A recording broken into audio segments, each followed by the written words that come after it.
हरतालिका तीज व्रत के दिन ये गुप्त चीज बिना किसी को बताएं चुपचाप जरूर खा लेना, जो सुहागन स्त्रियों के लिए ही नहीं बल्कि हर उस महिला के लिए खास है जो अपने वैवाहिक जीवन की खुशहाली, पति की लंबी उम्र और संतान सुख की प्राप्ति चाहती है। हरतालिका तीज में जिन लोगों के घर में खाइयां बनाई जाती है, यह 3 चीज उसके घर में पूरे साल होती है। धन दौलत की वर्षा। जी हाँ दोस्तों, ये इस बार हरतालिका तीज पूरे के पूरे 140 वर्षों के बाद दुर्लभ सहयोग में पढ़ने जा रहा है। तो ऐसे में इस हरतालिका तीज का महत्व हिंदू धर्म के लोगों के लिए और भी बढ़ जाता है। और पूज्य गुरु जी ने कहा है कि हरतालिका तीज व्रत के दिन भले ही पूजा पाठ ध्यान करना ना करना, लेकिन यह एक गुप्त चीज जरूर खा लेना। भगवान भोलेनाथ और माता पार्वती जी के आशीर्वाद से आपके घर में इतना पैसा आएगा कि संभाल नहीं पाओगे। साथ ही दोस्तों, हम आपको इस वीडियो में यह भी बताएंगे कि चाहे कुछ भी हो जाए, लेकिन हरतालिका तीज व्रत में ऐसा खाना घर में भूलकर भी मत बनाना और नहीं उसे खाना। पूरा घर परिवार पर संकट आ सकता है। भोलेनाथ आपसे क्रोधित हो सकते हैं। आपको भोलेनाथ के क्रोध का सामना करना पड़ सकता है। साथ ही भक्तों, इस वीडियो में जानिए हरतालिका तीज व्रत में ऐसा क्या खाना चाहिए जिससे कि आपके जीवन में भगवान भोलेनाथ तथा माता पार्वती जी की कृपा प्राप्त हो। साथ ही दोस्तों, इस वीडियो में हम आपको यह भी बताएंगे कि भक्तों, हरतालिका तीज का व्रत सभी भक्तों के लिए प्यार की सौगात लेकर आती है। इसलिए इस पवित्र व्रत में भूलकर भी यह 5 काम कभी मत करना, नहीं तो कंगाल होते देर नहीं लगेगी। हरतालिका तीज में आपको यह 5 काम कभी नहीं करने चाहिए। जो भी माताएं बहनें हरतालिका तीज व्रत के दिन इन 5 कामों को करती हैं तो उसकी जिंदगी बर्बाद हो जाती है, घर में कंगाली छा जाती है, और जिस घर में भी यह 5 कार्य होते हैं, माता लक्ष्मी ऐसे घर से हमेशा के लिए छोड़कर चली जाती है। भगवान भोलेनाथ, माता पार्वती ऐसे घर में वास नहीं करते, उसे घर से हमेशा के लिए दूर चले जाते हैं। साथ में हम आपको यह भी बताएंगे कि हरतालिका तीज में अगर आप इन चीजों का दान कर देते हो तो आपके घर में कभी धन की कमी नहीं होगी, हमेशा ही रुपया पैसा आपके घर में आएगा। इसलिए हम आपको जो जानकारी बताते हैं वह बिल्कुल मुफ्त होती है। वीडियो को पूरा देखें, अधूरा न छोड़ें। जो लोग वीडियो को आधा अधूरा छोड़कर आगे बढ़ जाते हैं, फिर उन्हें जीवन में कभी सफलता हासिल भी नहीं हो सकती। इसलिए जब भी कोई वीडियो देखे, उसे शुरू से अंत तक पूरा देखा करें। भक्तों, चाहे जो भी हो जाए, लेकिन हरतालिका तीज में एक छोटी सी चीज जरूर खा लेना। यकीन मानिए, यदि अगर आपने खा लिया तो आपको करोड़पति बनने से विधाता भी नहीं रोक सकते। अब कुछ दोस्त ऐसे भी होंगे जो हमारी बातों को हल्के में ले रहे होंगे, क्योंकि उन्हें अभी वास्तुशास्त्र का कोई ज्ञान नहीं है। इसलिए आप इधर उधर के बहकावे में न आते हुए जो जानकारी आपको बताई जाए उसे ध्यानपूर्वक सुने। जी हां, इस बार 140 वर्षों के बाद हरतालिका तीज व्रत ऐसे शुभ समय में पढ़ने जा रहा है जो हिंदू धर्म में सबसे श्रेष्ठ तीज व्रत माना जाता है। इस हरतालिका तीज में किया गया कोई भी उपाय कभी भी निष्फल नहीं जाता, बेकार नहीं जाता, हमेशा लाभ ही लाभ प्रदान करवाता है। चलिए भक्तों, अब हम आपको हरतालिका तीज व्रत की जानकारी दे देते हैं। इस बार 2025 में हरतालिका तीज को लेकर लोगों के मन में बहुत कंफ्यूजन है कि यह व्रत कब रखा जाएगा, 25 या 26 अगस्त को पूजा कैसे करनी है, शुभ मुहूर्त क्या रहेगा और क्या नहीं खाना है। इस वीडियो में हम आपके सभी सवालों के जवाब देंगे। बस आपको इस वीडियो को पूरा देखना होगा। इन सभी सवालों का उत्तर हम इस वीडियो में देंगे और साथ ही बताएंगे कि वह कौन सी चीज है जो इस दिन आपको जरूर खानी चाहिए। अगर आपने यह खा ली तो धनवान बनने से विधाता भी आपको नहीं रोक सकता। साथ ही भक्तों, हरतालिका तीज व्रत में भक्तों गाय को एक चीज जरूर ही खिलाना चाहिए। अगर आप हरतालिका तीज में के दिन मौका लगे तो गाय को यह एक चीज खिला देते हो तो माता लक्ष्मी जी की कृपा से आपके जीवन में धन आने के सभी रास्ते खुलते चले जाएंगे। भक्तों, हम आपको बड़ी बड़ी से सभी जानकारी बताते हुए चलेंगे और यह भी बताएंगे कि वह कौन सी चीज है जो हमें हरतालिका तीज में जरूर ही खा लेनी चाहिए। और भक्तों, साथ में हम आपको बताएंगे कि इस दिन एक चीज भूलकर भी नहीं खानी चाहिए। अगर आप यह चीज भूलकर भी खा लेते हो तो आपके घर में अनहोनी हो सकती है। तो ऐसा अनर्थ काम भूलकर भी हरतालिका तीज में मत करना और अनर्थ होने से पहले वीडियो को आप पूरा जरूर देख लेना। बहुत ही खास और ज्ञानवर्धक वीडियो है। तो चलिए भक्तों, जानते हैं हरतालिका तीज व्रत की सही डेट टाइम के बारे में। लेकिन दोस्तों, उससे पहले आपसे हाथ जोड़कर एक रिक्वेस्ट करते हैं कि अगर आप इस चैनल पर नए हैं तो चैनल को सब्सक्राइब करके वीडियो को एक लाइक जरूर करें। साथ ही आप अपनी राशि को कमेंट बॉक्स में जरूर डाल दें, क्योंकि हम राशि से जुड़ा भाग्य भी बताते हैं। और भाग्य में चल रही परेशानियों को तत्काल दूर करने के लिए आसान से आसान उपाय कभी बताते हैं। इसलिए भक्तों, अपनी राशि को कमेंट बॉक्स में जरूर ही डाल दें और चैनल पर अगर आप नए हैं तो चैनल को सब्सक्राइब करना ना भूलें, ताकि इसी प्रकार की और भी ज्ञानवर्धक जानकारी आपको प्राप्त होती रहे। तो चलिए भक्तों, जान लेते हैं। चलिए अब हम आपको यह भी बता देते हैं कि व्रत किस दिन रखा जाएगा, पूजा का शुभ मुहूर्त क्या है और किस दिन व्रत का पारण किया जाएगा। हरतालिका तीज 2025 का व्रत 26 अगस्त मंगलवार को रखा जाएगा। यह भाद्रपद मास की शुक्ल पक्ष की तृतीया तिथि पर पड़ रहा है। तृतीया तिथि 25 अगस्त दोपहर 12:24 बजे से शुरू होकर 26 अगस्त दोपहर 1:55 बजे तक चलती है।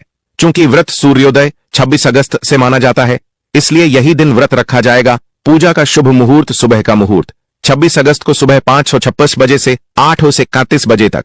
इस दौरान पूजा विधि विधिवत की जा सकती है। कालावधि लगभग 2 घंटे 35 मिनट। व्रत पारण, व्रत खोलने का समय, व्रत खुलने, पारण का समय 27 अगस्त को सूर्योदय के बाद निर्धारित किया गया है। नायक आया, शिव पार्वती दर्शन, व्रत की समाप्ति और पारण तारीख। भले ही आपने नायक आया शब्द से विशेष विदाई या समापन की तरफ इशारा किया हो, इसका आराध्य रूप से संबंध पारायण करने से ही होता है। इसलिए 27 अगस्त सुबह पारण के साथ यह चरण पूरा माना जाता है। 2025 हरितालिका तीज व्रत की पूजा विधि बहुत ही पवित्र और सरल है, जिसे हर महिला आसानी से कर सकती है। इस दिन प्रातः काल जल्दी उठकर स्नान करें, साफ सुथरे वस्त्र धारण करें और घर या मंदिर के पूजा स्थल को गंगा जल छिड़क कर शुद्ध करें।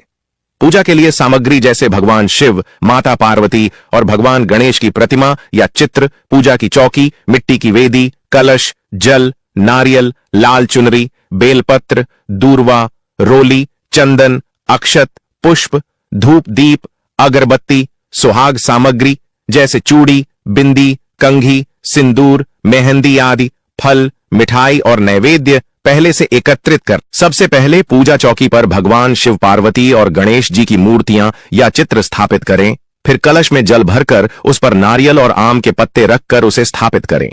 अब पूजा की शुरुआत गणेश जी के आह्वान से करें। उसके बाद भगवान शिव को बेलपत्र, अक्षत, पुष्प, जल और दूध अर्पित करें तथा माता पार्वती को सुहाग की वस्तुएं चढ़ाएं। पूजन के दौरान व्रत कथा का श्रवण अवश्य करें, क्योंकि कथा सुनने से ही व्रत पूर्ण माना जाता है। रात को जागरण करना इस व्रत की विशेषता है, इसलिए भजन कीर्तन करते हुए रात जागें और माता पार्वती व भगवान शिव का स्मरण करें। अगले दिन प्रातः स्नान कर पुनः शिव पार्वती की पूजा करके व्रत का पारण करें, अर्थात फलाहार या अन्न ग्रहण करें। मान्यता है कि इस विधि से किए गए हरितालिका तीज व्रत से स्त्रियों को अखंड सौभाग्य, पति की लंबी आयु, दाम्पत्य जीवन में सुख शांति और संतानों का कल्याण प्राप्त होता है। दोस्तों, आगे बढ़ने से पहले आपसे रिक्वेस्ट करते हैं कि वीडियो को लाइक जरूर करेगा और कमेंट बॉक्स में लिख दीजिए जय भगवान से। जय माता पार्वती, भगवान भोलेनाथ की कृपा आप पर और आपके परिवार पर सदा ही बनी रहे। दोस्तों, अब जानते हैं हरितालिका तीज व्रत में जो आपको जरूर आपकी जीवन में सभी चीज आपके मन मुताबिक हो, आपके अनुकूल हो, पुत्र की प्राप्ति हो, संतान का मंगल हो, संतान के जीवन में कभी कोई परेशानी ना आए, इसलिए हर एक माता पिता को इसे एक विशेष चीज का सेवन हरितालिका तीज के दिन जरूर खा लेना चाहिए। साथ ही कुछ ऐसी चीज भी हैं जो आपके घर में हरितालिका तीज में भूल कर भी नहीं बननी चाहिए, नहीं तो पूरा घर बर्बाद हो जाएगा। तामसिक भोजन घर में भूल से भी ना बनाएं। लहसुन प्याज का इस्तेमाल हरितालिका तीज व्रत में ना ही करें तो अच्छा होगा, क्योंकि लहसुन प्याज तामसिक भोजन की श्रेणी में आते हैं, जो कि भोलेनाथ तथा माता पार्वती जी को बिल्कुल भी पसंद नहीं है। इसकी जगह आपको हरितालिका तीज व्रत में भोलेनाथ माता पार्वती जी की पूजा और प्रसाद में आप अंगूर अवश्य लेकर आए, क्योंकि अंगूर और सेव फल माता पार्वती जी को बेहद प्रिय है। और भगवान भोलेनाथ को 5 प्रकार के फल, जिसमें केला, अंगूर, सेब फल, अनार, अनानास, पपीता, नारियल शामिल है, अर्पित करने चाहिए। आप अपने मन के अनुसार फल लाइए, लेकिन अंगूर, केला, पपीता, अनार और सेब फल अवश्य होना चाहिए। पर यदि किसी कारणवश आप इनमें से कोई भी फल अर्पित न कर पाए तो मिश्री या किशमिश का भी भोग भगवान भोलेनाथ माता पार्वती जी को लगा सकते हैं, क्योंकि जगत के पालनहार भगवान भोलेनाथ माता लक्ष्मी जी की पूजा आपको हरितालिका तीज व्रत के दिन सच्चे भाव, प्रेम एवं भक्ति को देखते हैं। आप कोई भी 5 रंग के फल ले सकते हैं, परंतु इस बात का आप विशेष तौर पर ध्यान रखें कि हरितालिका तीज में भगवान भोलेनाथ माता पार्वती जी को नाशपाती हमें कभी भी नहीं चढ़ाने चाहिए, इससे धन का नाश होता है, क्योंकि इस फल के नाम से ही अर्थ निकलता है नाश करने वाला फल। नाशपाती शास्त्रों के अनुसार जो व्यक्ति किसी भी शुभ दिन खास करके हरितालिका तीज पर अंगूर खा लेता है, उसके जीवन में कभी धन की कमी नहीं होती।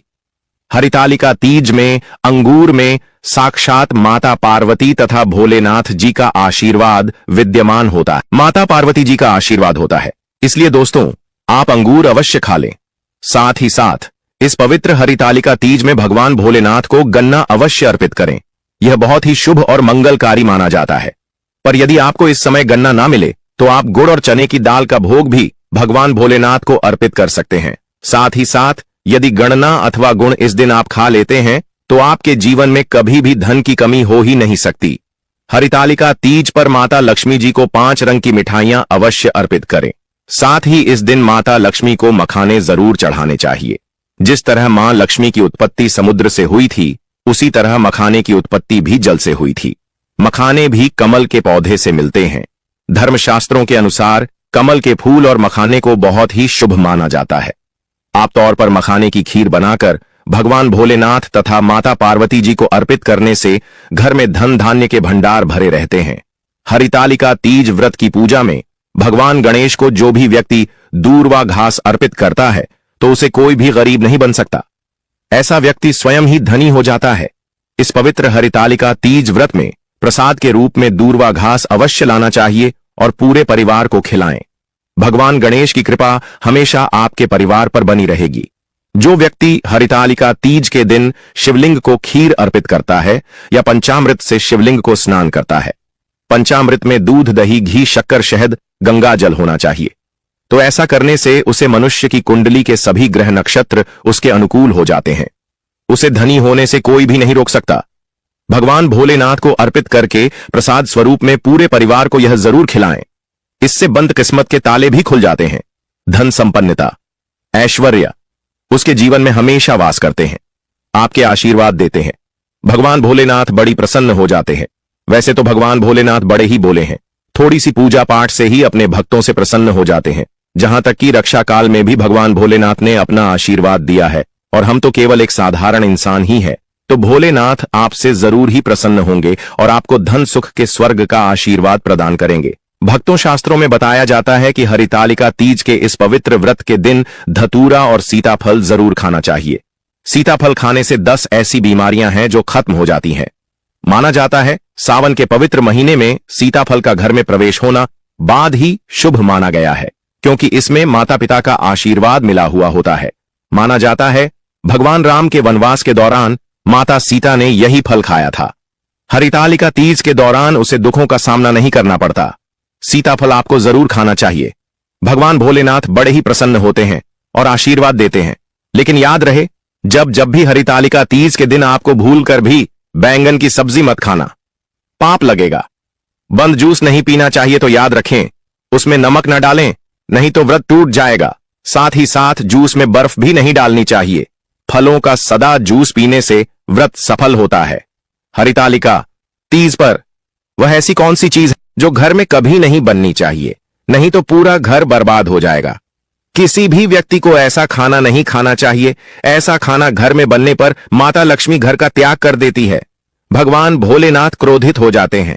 अनुसार हरितालिका तीज व्रत में क्या नहीं खाना चाहिए? दोस्तों, लहसुन प्याज का खाना कभी भी हमें हरितालिका तीज व्रत में किसी भी दिन नहीं खाना चाहिए, क्योंकि इस दिन भगवान भोलेनाथ की पूजा का विधान है। इस दिन से भक्त बड़े ही जोरों शोरों से हरितालिका तीज का स्वागत करते हैं, भगवान भोलेनाथ की पूजा करते हैं और माता पार्वती की पूजा करते हैं। और पास में जो भी शिव मंदिर है, शिवलिंग पर जल अभिषेक करके, पंचामृत से अभिषेक करके पूजा पाठ करते हैं, भोग लगाते हैं। और इस बार हरितालिका तीज में कुल 52 तरीके के शुभ मांगलिक योग बन रहे हैं। इसलिए दोस्तों, प्याज का खाना खाता है उसके घर में हमेशा राहु केतु का वास हो जाता है। भगवान शनि भी नाराज हो जाते हैं, और अगर घर में राहु केतु का वास हो जाएगा तो वहां पर माता लक्ष्मी और भगवान भोलेनाथ की कृपा कभी नहीं बरसेगी। साथ ही साथ आपको चावल भी नहीं खाना चाहिए।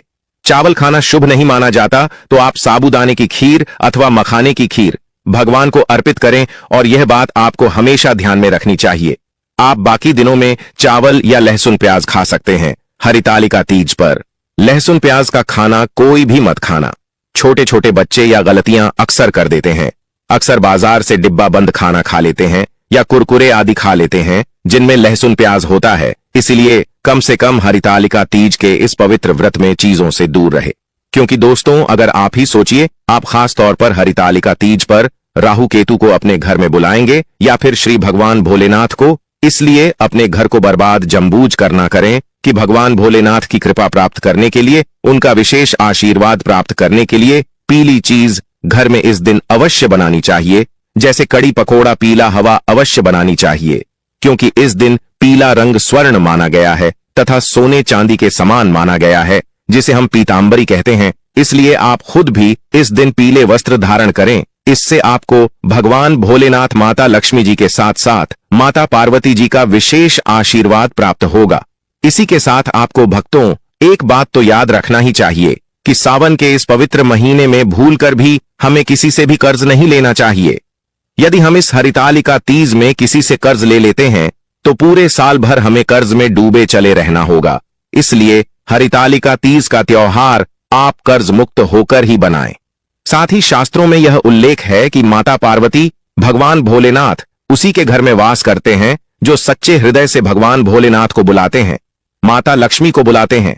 भगवान भोलेनाथ मंत्र, एक मिश्री के टुकड़े, एक चम्मच दही या फिर एक लोटा जल से भी प्रसन्न हो जाते हैं। बस आपके मन में सच्ची श्रद्धा होनी चाहिए। भगवान भी कहते हैं कि कर्ज लेकर धार्मिक तीर्थ यात्रा, धार्मिक पूजा अनुष्ठान नहीं मानना चाहिए। इससे उल्टा जीवन में दोष उत्पन्न होते हैं। तो आपकी कोई भी मनोकामना हो, चाहे धन संबंधी हो, चाहे संतान से जुड़ी हो, आपकी हर एक मनोकामना भगवान भोलेनाथ अवश्य ही पूर्ण कर देंगे।